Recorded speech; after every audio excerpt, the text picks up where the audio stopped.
Rain on Saturday meant that Friday's times determined the grid, and this was the view Riccardo Patrese had of proceedings from the 6th row. Ahead of him, Berger made a good start despite a violent swerve into the path of Martini, but the best getaway belonged to Alesi, who screamed from 4th to 1st before the opening bend, forcing Berger into 2nd place, with Senna and De Cesaris behind.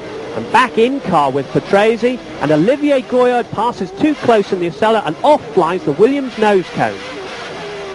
Alessandro Nannini was also forced to make an early pit stop in his Benetton after an altercation with Schneider's Arrows. 5 laps into the race, and Alesi maintains his surprising lead in the Tyrrell, ahead of the 2 McLarens of Berger and Senna, with De Cesaris holding on to 4th place in the Dallara. Then came an embarrassing end to Berger's first drive for McLaren. Apparently in no danger, he lost the car at the apex of the bend and slammed into the tyres. Later, the Austrian admitted he'd hit brake and accelerator at the same time.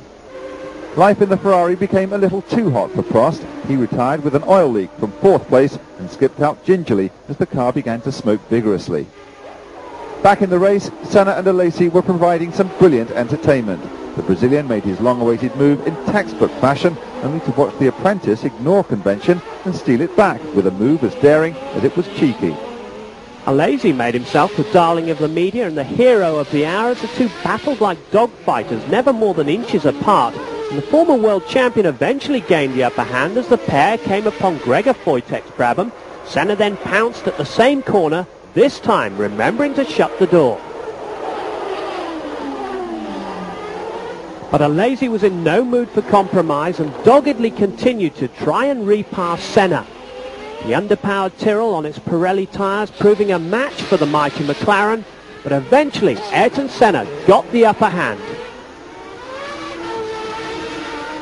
Then came one of the most dramatic moments of the race. Nigel Mansell coping brilliantly as his Ferrari's clutch broke, sending the car slewing across the track and out of 5th place. That's where the drama ended.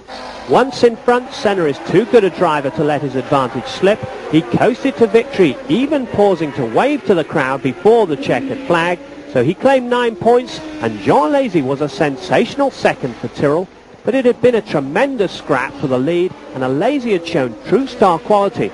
But Senna had enjoyed one of the best Formula One dices for years. We had a good goal in the first opportunity, and he was very fair. But then I wasn't expecting him going through the outside on the dirty, because it would make very dangerous for him the next corner with the dirty on the tires. And when I saw him there, I had just to open and let him go, because I expect him with trouble with grip with the tires being dirty. And I think just as well I did that, and we still fight again. It was very exciting. It was enjoyable because I think it was a clean fight and exciting one, right on the limit. And in those situations is where I get my enjoyment from my profession.